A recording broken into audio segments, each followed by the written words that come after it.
Okay, so I'm smelling this now, and I'm smelling this cooking over here, and it's already coming together before it's even on the plate. Absolutely. Oh my god.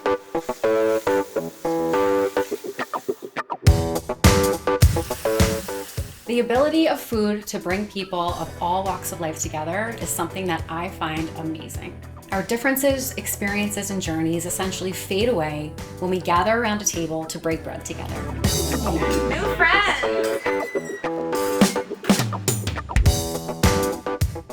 People who may not know or understand each other can gather and bond with a love of great food.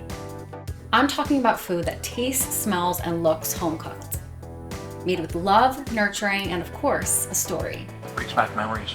Yeah, and this is what food does. It transports us. And I believe your grandfather is right behind me. Grandpa Pete, the Rock, he was the foodie of the family.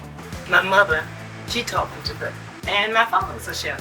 So it's in my genes. It's not the what, it's the who and the how. Food is an equalizer like no other. In this episode, we're staying on my home turf, New Jersey.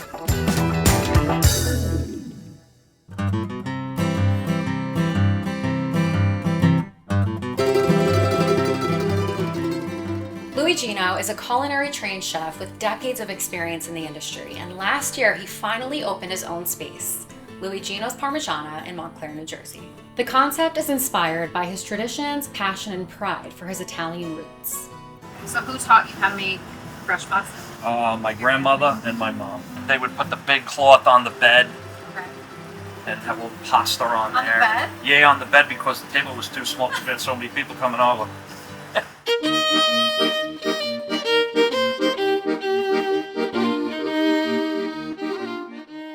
This is our cacciocavalli, which is roasted. Cacciocavalli is a provolone cheese, from our region, Salerno, Naples. And my grandfather loved making this dish, and you can see it in the picture behind you. And what he did was hang it on a rope, and as it starts to char, you just scrape it off right onto the plate.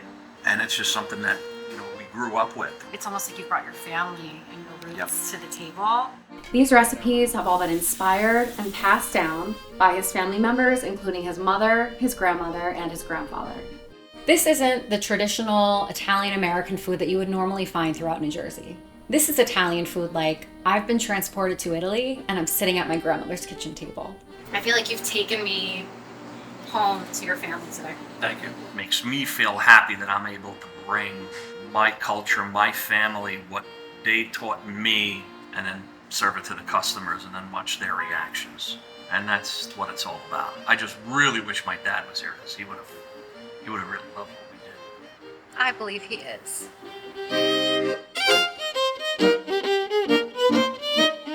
Cheers. Cheers.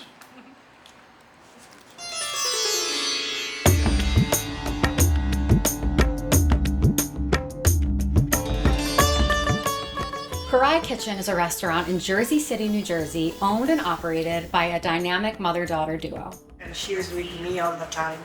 That's another thing. Sometimes I want to kill her, but Korai Kitchen features home-style Bangladeshi cuisine, and the food is rich in flavor and tradition. The mother creates all of the recipes based on memory and taste. Nothing is written down. You just feel it. Yes. Just in you. yeah. Home cooked, baby. She's cooking straight from her roots and her heart and based on the sounds and smells that are engraved in her soul from a lifetime of being in the kitchen with home cooks. She just wants to cook for people, love and nurture them with her food. I love it. I love cooking. I love food. The thing with Bangladeshi food is that it's meant to be eaten with rice. If you'd like to eat with your hands, no pressure. So down to eat with my hands. You don't want your food to get past the tips of your fingers. And you definitely don't want food on your palm. Because that's considered like poor etiquette or like poor form. I roll my sleeves up. Cheers. She pursued her dream of opening this restaurant at 61 years old. And she must be doing something right because she was just nominated for a James Beard Award.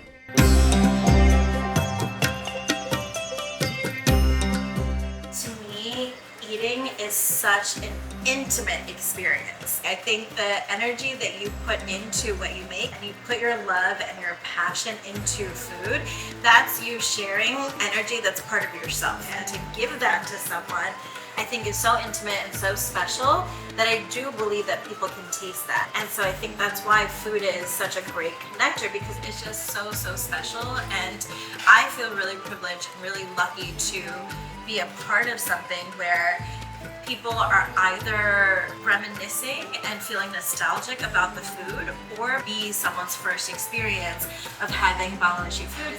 We really do treat this as an extension of my childhood home, my mom's home. I love to see the people are smiling, enjoying the food. Makes me happy.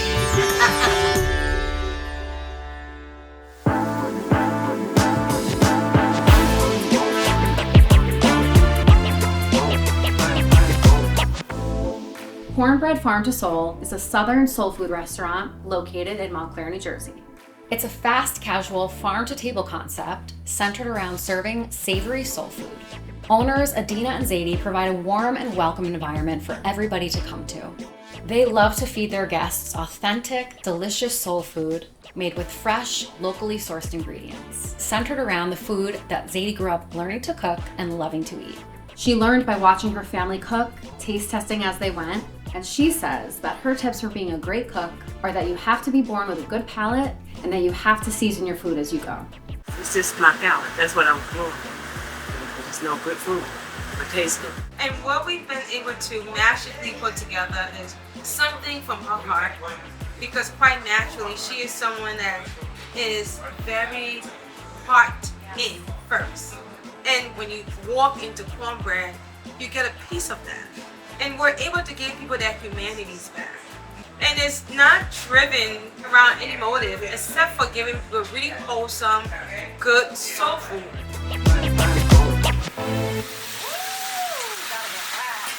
When I think about soul food, particularly cornbread, I think about how food has held the Black community together. I think about Sunday dinners. We take a lot of pride into what we put on plates.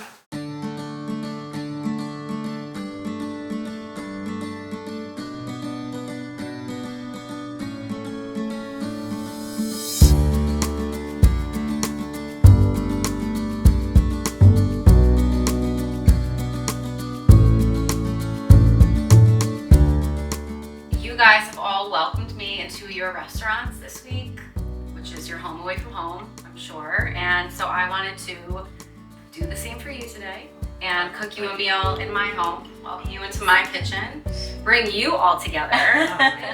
No matter where we come from, no matter what our story is, no matter what kind of food we eat, and the way that we connect through all of that is very special to me, and it's really the purpose of why I want to do this with all of you. And so I really feel like the most representative thing is to break bread together. And this is what we do here. So there you have it. This is what happens when we gather around a table together to break bread. And this is why food is the great connector.